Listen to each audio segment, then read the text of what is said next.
কৃষ্ণ মহাজন বললেন, ইহজগতে যা কিছু আছে এটা আমার সম্পদ নয়, আমার আগে অন্য কেউ ছিল, সে নেই তাই আজ আমি তার দেখাশোনা করছি, মালিকানা করছি। আবার আমি যখন থাকবো না, সেই সম্পদের দেখাশোনার দায়িত্ব আরও একজনের উপরে পড়বে। অর্থাৎ আমরা মালিক নই। দেখাশোনা করলে কি বলে তাকে? মালিক তো সেজন যিনি সৃষ্টি করেছেন। আমরা শুধুমাত্র দেখাশোনা করছি, ম্যানেজারই করছি, দেখভাল করার দায়িত্ব আমাদের। তা বৈষ্ণব মহাজন বললেন, কাতব কান্তা কাস্তে পুত্র সংসারয় বতিব বিচিত্র নলিনী জলগত তারালাং তদ্বদতিশয় চপল। কেউ কারো নয়, খালি হাতে এসেছি, খালি হাতে চলে যেতে হবে। শুধু একটা জিনিস যাবে, তোমার কর্ম অনুযায়ী যে ফলটা তুমি অর্জন করেছো, সে সুকর্ম করলে সুফল, কুকর্ম করলে কুফল। ফলের বোঝাটা তোমাকে কাঁধে করে নিয়ে যেতে হবে। তার মানে কি বাবা, আমরা কিন্তু কেউ খালি হাতে যাচ্ছি না মা, কিছু না কিছু সঙ্গে নিয়ে যাচ্ছি। সেটা কি? আমি আমার কর্মটাকে নিয়ে যাচ্ছি। তা কর্ম অনুযায়ী পরবর্তীতে সেই মতোই আমাদের সেই জায়গাতেই জন্ম নিতে হবে। তবে জানি না, কর্ম যদি সঠিক হয় তবে তো আমরা মনুষ্য কুল থেকে উদ্ধার হব এবং গোবিন্দ চরণ পাব। দেখুন, এই যে মনুষ্যকুলে জন্ম পাওয়া, এটাই আমাদের জীবনের বড় পাওয়া। যদি বলেন কেন, একটা বনের পশু সে কি কৃষ্ণ সেবা দিতে পারে? ভগবানের সেবা দিতে পারে? বনের পশু পারে কি? পারে না। বৃক্ষকুলে যারা আছে, বৃক্ষ, তারা কি পারে? কারা পারে? মানুষ পারে, আমরা পারি। আমরা ভগবানের সেবা দেওয়ার উপযুক্ত জন্ম পেয়েছি, তাই তো? তাই দেখুন, একদিন দুদিন নয় মা, আমরা 84 লক্ষ জনই ভ্রমণ করছি, এখনো পর্যন্ত গোবিন্দ চরণে আমরা কেউ পৌঁছাতে পারিনি। কেউ এখনো আমরা পৌঁছাতে পারিনি। তার চরণে পৌঁছাবার উপযুক্ত জন্ম হচ্ছে এই মানব জন্ম। 84 লক্ষ জনই ভ্রমণ করছি, কীটকুলে, পশুকুলে, পক্ষীকুলে, বৃক্ষকুলে। জলজা নবলক্ষানি স্থাবরা বিংশতি কৃমিয়া রুদ্র সংখ্যক পক্ষী নং 10 লক্ষ কম 30 লক্ষানি পশুবানশ্চ 24 লক্ষানি মানবা। এটাই আমাদের প্রথম নয়, এর আগে আমরা অনেক জন্ম পেয়েছি। সেগুলো কোথায় পেয়েছি? বৃক্ষকুলে পেয়েছি, পশুকুলে পেয়েছি, কীটকুলে পেয়েছি, কৃমি কীট হয়েছি, তাই তো? বৃক্ষকুলের শেষ জন্ম হলো তুলসী জন্ম। গাভীকুলে অর্থাৎ পশুকুলের শেষ জন্ম হলো গাভী জন্ম। কৃমি কীট কুলে জন্ম পেয়েছি, তার শেষ জন্ম হলো শঙ্খ জন্ম। পক্ষীকুলের শেষ জন্ম হলো ময়ূর জন্ম। তার মানে এতগুলো জন্ম আমরা পার করে এসেছি মা, এসে অবশেষে ভগবানের সেবা পাওয়ার উপযুক্ত জন্ম পেয়েছি, মানব জন্ম। চেয়েছি তাই পেয়েছি, সাধনা করেছি তাই পেয়েছি।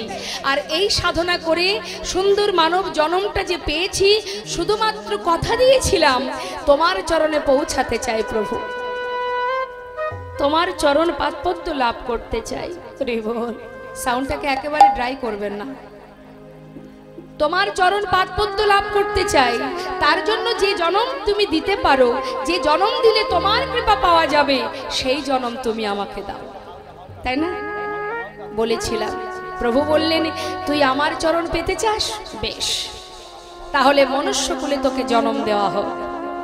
মনুষ্যকুলে জন্ম দিল, সেবা দেওয়ার হাত দিল, বলবার বদন দিল, হ্যাঁ, ধরে রাখবার হৃদয় দিল, শুনবার মতো শ্রুতি দিল, পাওয়ার উপযুক্ত জন্ম দিল। কাকে পাওয়ার?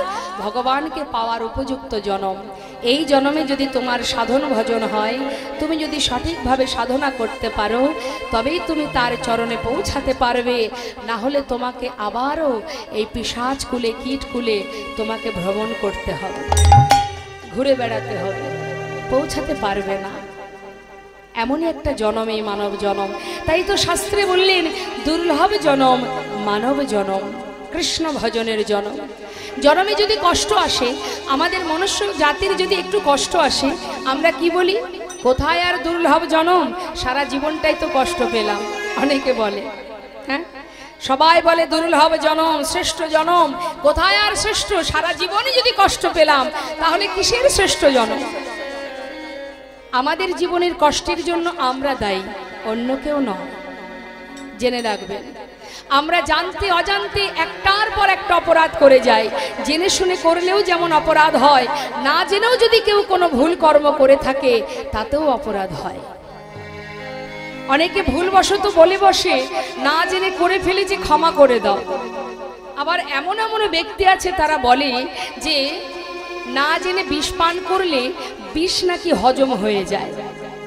কথাটা কি ঠিক মনে হয় আপনাদের? না জেনে বিষ খেলে বিষ হজম হয়ে যাবে?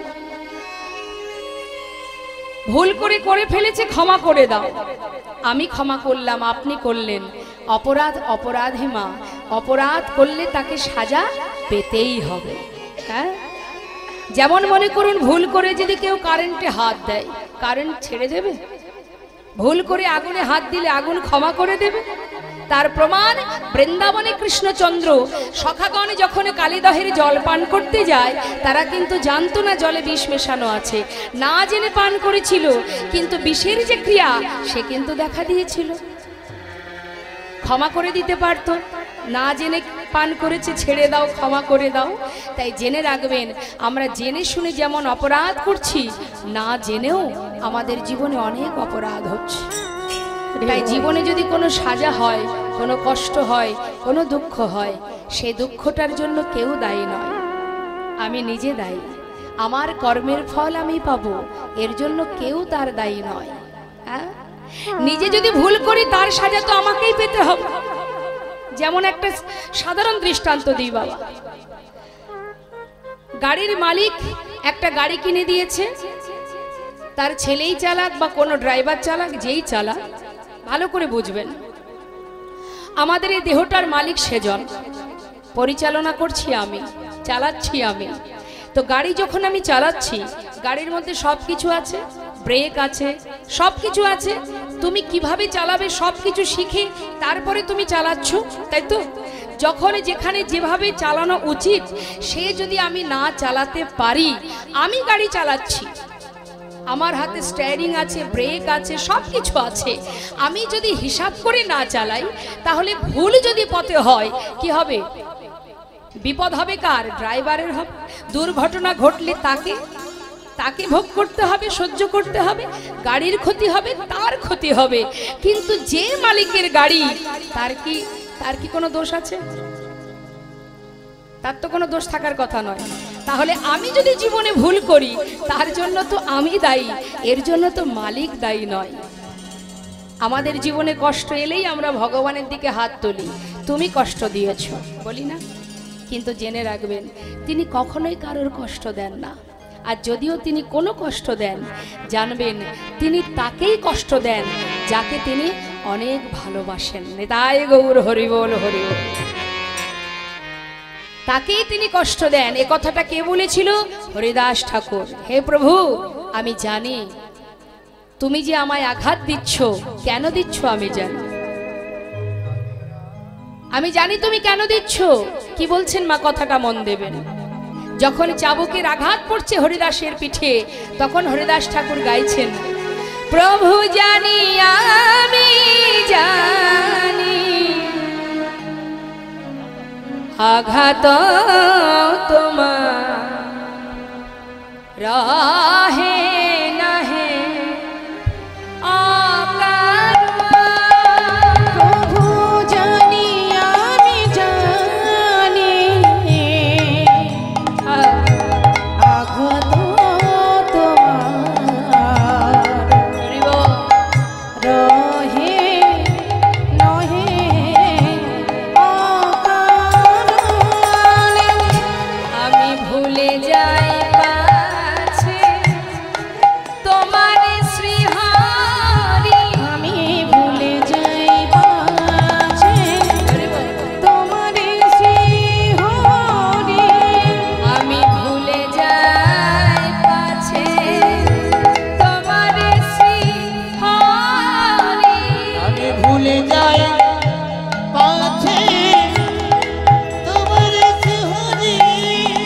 তুমি দুঃখ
সুন্দর কথা মা।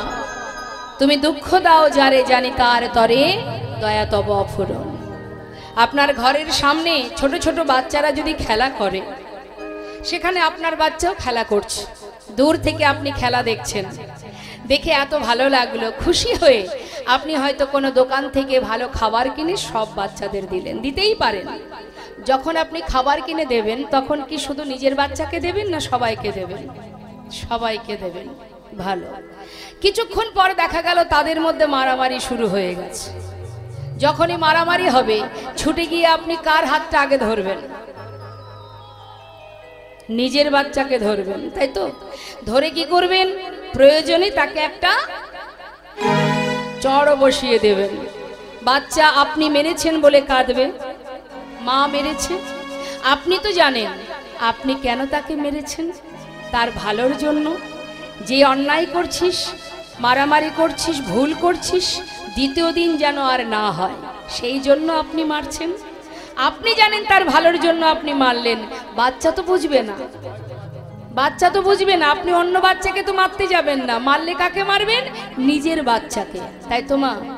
তা ভগবান তাকেই আঘাত দেন, তাকেই কষ্ট দেন যাকে তিনি নিজের করে ভালোবাসেন। তাই গৌর হরি বল হরি। তাই আজ বৈষ্ণব মহাজন বললেন, রে জীব, সাধন ভজন যাগযজ্ঞ পূজা অর্চনা কলিজীবের দ্বারা সম্ভব নয়। আমরা পারবো মা? চোখ বন্ধ করে যদি মনে করি 10 মিনিট সাধনা করব, একবার বসে দেখবেন। চোখ বন্ধ করে ঘরের মধ্যে আসন পেতে বসবেন আর ভাববেন আমি সাধনা করব 10 মিনিট। চোখ বন্ধ করলেই দেখবেন যত রাজ্যের চিন্তা 5 বছর আগে কার সঙ্গে দেখা হয়েছিল সেটাও তার মধ্যে মনে পড়ে যাবে। অর্থাৎ কলি আপনাকে তপস্যাও করতে দেবে না, ধ্যান তপস্যা কিচ্ছু করতে দেবে না। ধৈর্য নেই কলিজীবের, সময়ও তাদের খুব কম।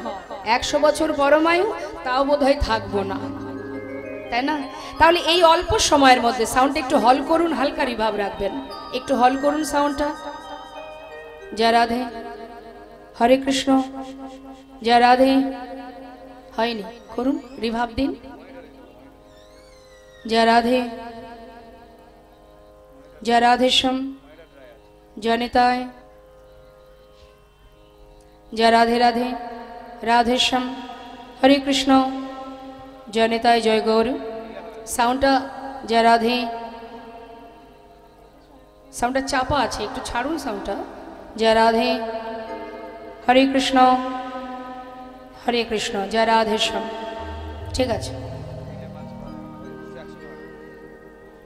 বৈষ্ণব মহাজন বললেন, কলিজীবের একটাই উপায়, হরিনাম মহামন্ত্র জপ করো।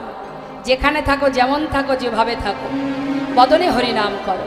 প্রতিনিয়ত যদি হরিনাম জপ করা যায়, আমাদের কি হবে মা? গৃহকর্মও হবে, সংসারের যে দায় দায়িত্ব সেটাও পালন হবে। আর সেই সঙ্গে হরিনাম মহামন্ত্র জপ করলে, শ্রেষ্ঠ মন্ত্র হলো এই মহামন্ত্র। সমস্ত দেবদেবীর পূজায় যেগুলো আমরা স্তব করি সেগুলোকে বলা হয় মন্ত্র, আর হরিনামকে বলা হয় মহামন্ত্র। তা মহামন্ত্র যদি কোনো জীব জপ করতে পারে, সে যেভাবেই থাকুক, যেমনই থাকুক, অপবিত্র পবিত্র বা সর্ববস্তাঙ্গত বা যশারে পুণ্ডরীকাক্ষ সবাজ্য অভ্যন্তর সূচি।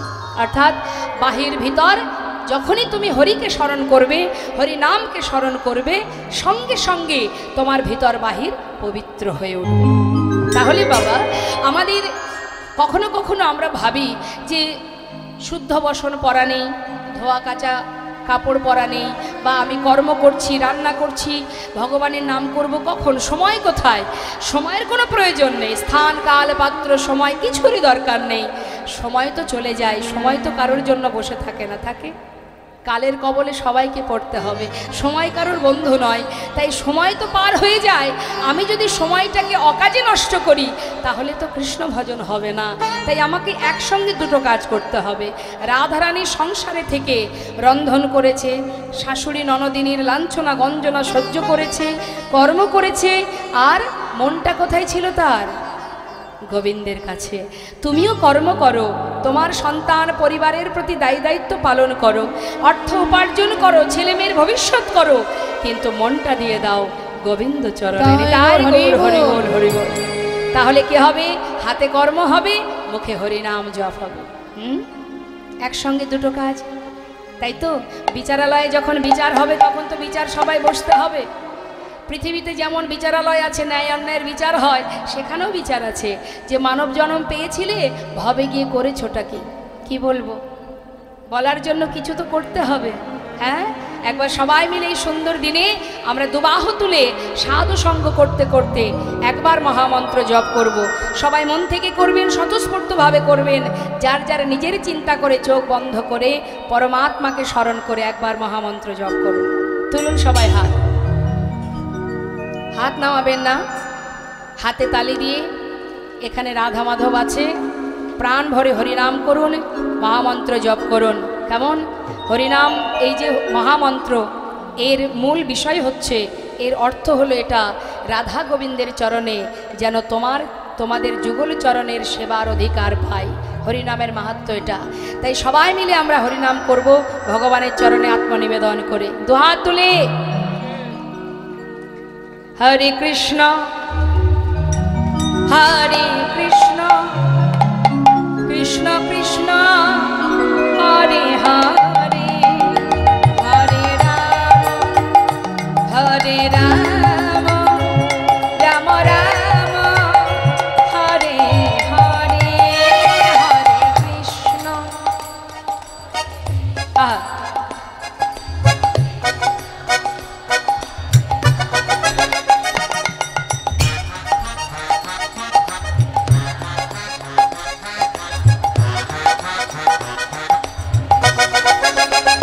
আমি বলবো যারা দাঁড়িয়ে আছেন বসার জায়গা পাননি, এটা সত্য, কিন্তু আপনারা যে এসেছেন ভগবান তো দেখছে। তাই একবার সবাই যে যেখানে দাঁড়িয়ে আছেন দুহাত তুলে একবার মহামন্ত্র জপ করুন। আজকের শুভ দিনে শুভ কর্ম যদি করা যায় তাহলে সেটা চিরতরে তার ফল লাভ করা যায়, অক্ষয় হয়ে থাকে। সবাই মিলে গাইবেন একসঙ্গে, কেমন? দুহাত তুলে। হ্যাঁ, হরে কৃষ্ণ হরে কৃষ্ণ কৃষ্ণ কৃষ্ণ হরে হরে, হরে রাম হরে রাম, রাম রাম হরে হরে, হরে কৃষ্ণ।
হরে নামৈব কেবলম কলো নাস্তেব নাস্তেব গতিরন্যথা।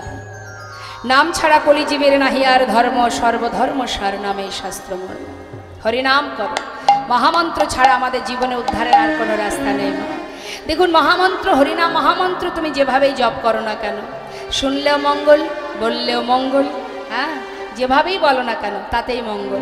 কাউকে ব্যঙ্গ করতেও যদি হরিনাম বলা যায়, কৃষ্ণ নাম বলা যায়।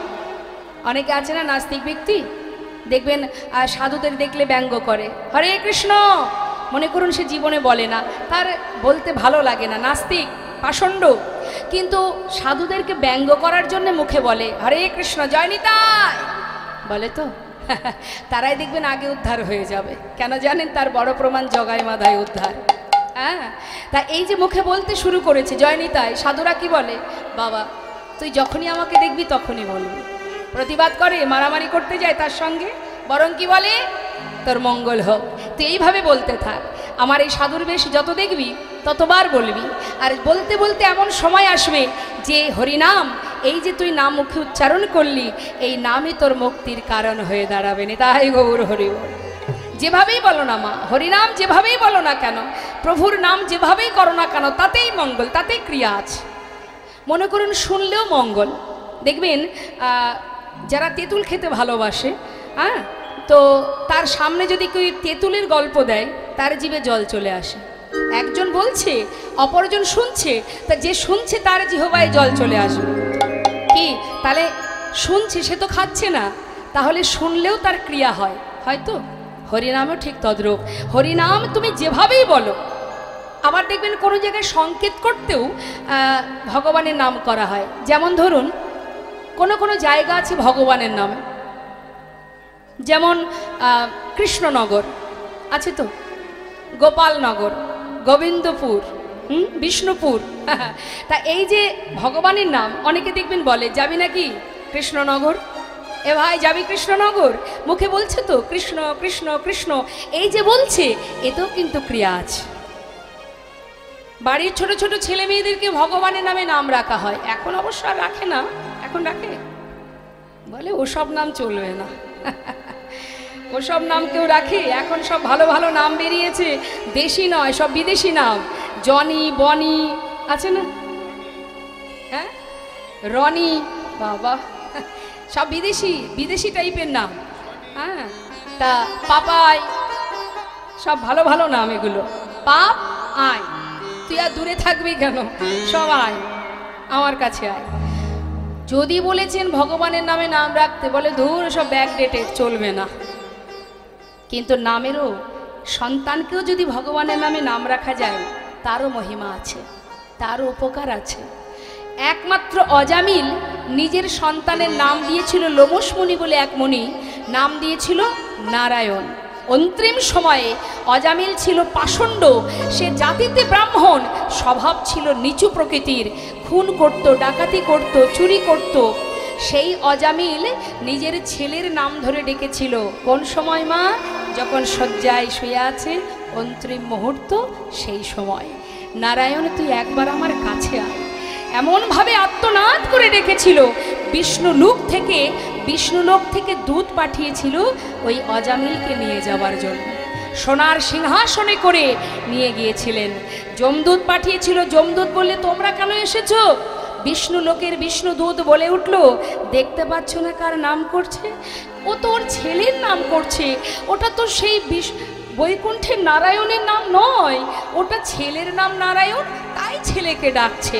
বলে যেভাবেই ডাকুক, ছেলের নাম ধরেই ডাকুক, আর যার নাম ধরেই ডাকুক না কেন, নামটা তো নারায়ণ। এই যে মুখে উচ্চারণ করেছে, ওর সমস্ত পাপ দূর হয়ে গেছে, তাই আমরা ওকে এসেছি নিতে, বিষ্ণু লোকে নিয়ে যাব, সোনার সিংহাসনে করে নি। তাই গৌর হরি বল, হরি বল। তাই মাগো, সন্তানের নাম রাখতে হলে একটু ভেবে চিন্তে রাখতে হবে, তাতে তারও মঙ্গল, মা বাবারও মঙ্গল, সকলের মঙ্গল।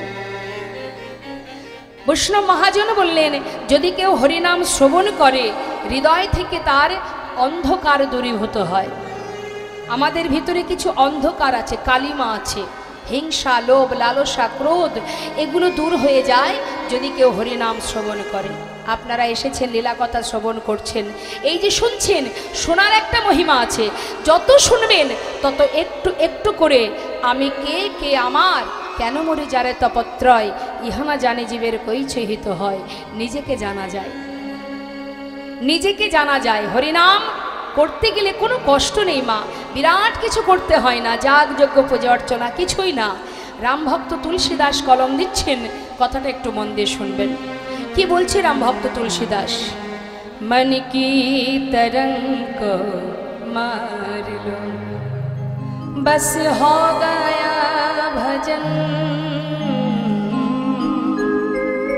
मन की तरंग को मार लो, अर्थात মনের তরঙ্গ, তরঙ্গ মানে চঞ্চলতা, হ্যাঁ, মনের চঞ্চলতাকে দূরীভূত করে দাও।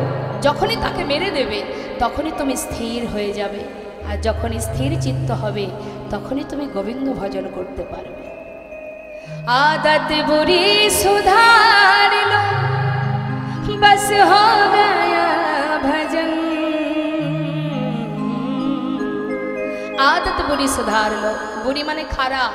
যত রকমের খারাপ নোংরা মানসিকতা, চিন্তা ভাবনা আমাদের মধ্যে বিরাজ করছে, বসবাস করছে, এগুলোকে যদি আমরা শুধরে নিতে পারি, যদি আমরা নিজের চিত্তকে স্থির করতে পারি, ভজনের পথ পরিষ্কার। সঠিক কর্ম করো, সঠিক পথে চলো, সৎ সঙ্গ করো, অসৎ সঙ্গ করো না। আর কেউ তোমার পাশে থাকুক বা না থাকুক, একজন তোমার পাশে অহরহ থাকবে।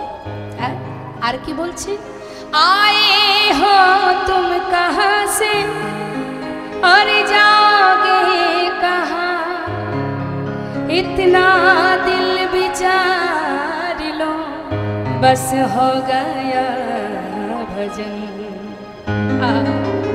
তুমি কোথা থেকে এসেছো আর কোথায় যাবে একবার ভাবো, চিন্তা করো। এটা তো আমার ঠিকানা নয়, আমার যে ঠিকানা সেটা কোথায়? যেদিন তুমি সেই ঠিকানার সন্ধান পাবে আর তোমাকে কেউ ধরে রাখতে পারবে না। তুমি তোমার আসল কোনটি নকল কোনটি সেটা তুমি চিনতে পারবে না। তাই গৌর হরিবল হরিবল। তাই তো আজ মহাজন বলছে, হরিনাম শুনলে মঙ্গল হয়, হরিনাম করলে কৃষ্ণ প্রেমের উদয় হয়। আসুন, আমরা গৌর কথা শুনছিলাম তোমা, এবার লীলায় চলে যাব।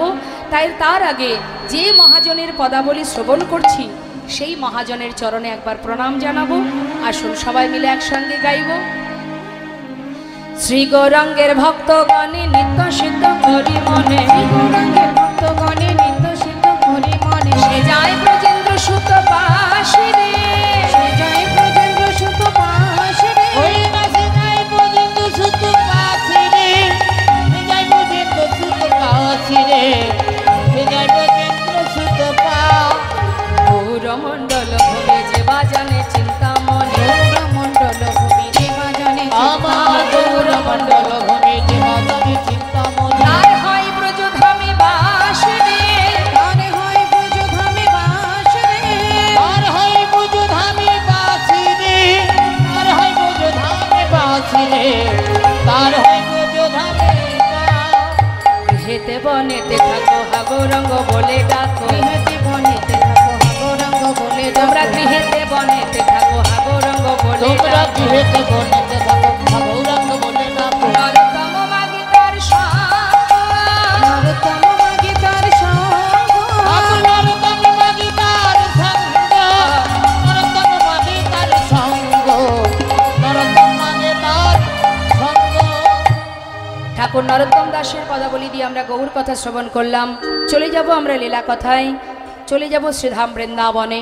কেমন বৃন্দাবনে গোবিন্দ চরণ পেয়েছিলেন মস্ত বড় জমিদার লালা বাবু। তো সেই লালার নিবাস হচ্ছে মুর্শিদাবাদ জেলায়, কিন্তু যেহেতু বৃন্দাবনে গিয়ে মিলন হবে তাই আমরা একটা বৃন্দাবনের ভজন শ্রবণ করব সবাই মিলে উলুধ্বনি হরিধ্বনি করে। জয় রাধে, হরে কৃষ্ণ, জয় রাধে শ্যাম, জয় রাধে। একবার দু হাত তুলে উলুধ্বনি হরিধ্বনি। জয় রাধে, हरे कृष्ण, जय राधे। वृंदावन धाम अच्छा जपे जा राधे राधे,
जय वृंदावन धाम की जय बाके बिहारी लाल की जय